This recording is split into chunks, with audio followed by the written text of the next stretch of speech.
Morning YouTube, it's currently 9:02 and we're going to get a motorcycle today for a price that honestly feels like it's a steal.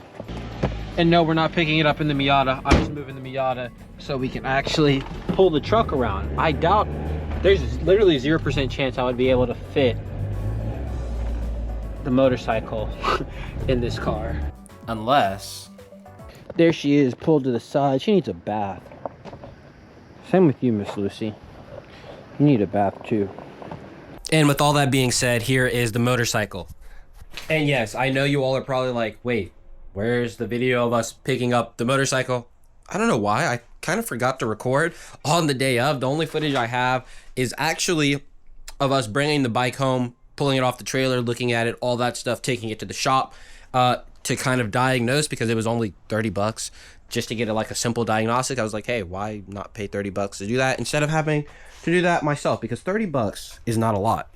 Also, I didn't mind spending the $30 because I had already looked at it and I wanted to be sure before we just pulled the trigger on buying a motor, because yes, this motor is not good and is flooded. Before we pulled the trigger, I just wanted to get like an actual mechanic to be like, hey, the motor is completely chopped. You probably should just order a motor instead of trying to rebuild it, because those are two very different things, rebuilding a motor versus, you know, actually putting a new one in.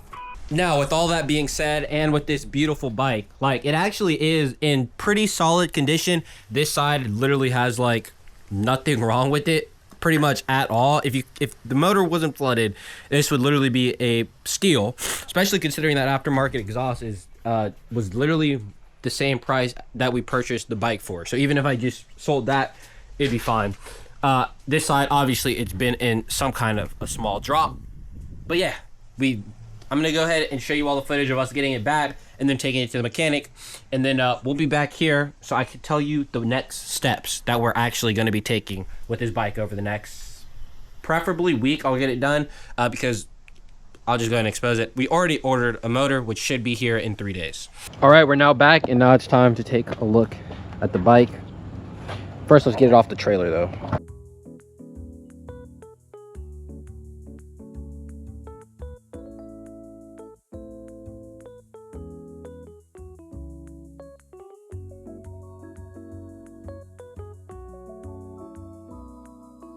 After getting the bike off the trailer, the next step obviously was to try to get it started. So we were messing with the battery, trying to get that to start, until I realized that nothing was actually connected. Off. Can't really get it to on. You take the battery and put it on the charger. We need to try to jump it first. Huh? I said we should try to jump it first. Yeah, I mean, but for, like when you go to work, that way when you come back, it should be fully charged. Okay. Actually, he doesn't even have nothing connected. Huh? I don't think. Nothing's even connected. Oh, he probably did that not to run the battery down. You got the battery tester to even see if it's... Huh? Shoot, does he even have the bolt in here? Let me go grab a bolt. Unfortunately, it is a 250. This is the slowest motorcycle I'm ever probably gonna ride. I guess. Do you count scooters? Scooters are 2 wheels. Those might count. But besides that, this is definitely the slowest I will ride. And we probably won't be keeping it long. And I'm not gonna lie, to save my life, I couldn't get the bolt through the terminal, so I just decided basically to bend the whole terminal piece flat and then stick the bolt through, which would be a lot easier than trying to make a bolt not made for this application work. Oh, you can bend that out? Yeah, we'll just bend this flat. Take the grind and grind this off his ass. You don't want to do that? Yeah, it'd probably be better, but how are we gonna get it out of here? Get what? This piece out. No, just get the grind and grind it off.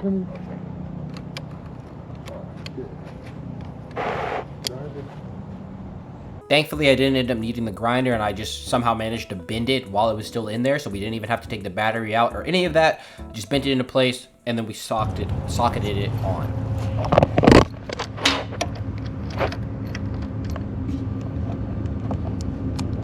Yeah, it needs to be jumped. Okay. Let's jump.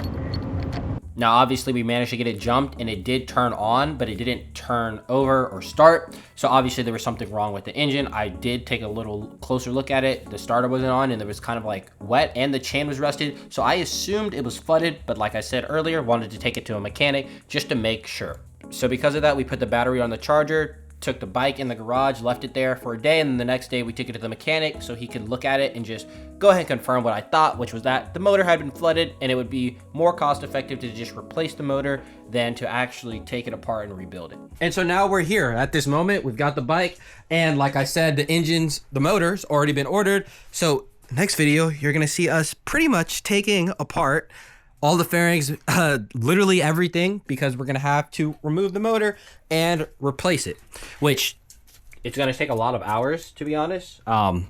It's not something you do just like, it's gonna be it's pretty simple, but it's just gonna take time.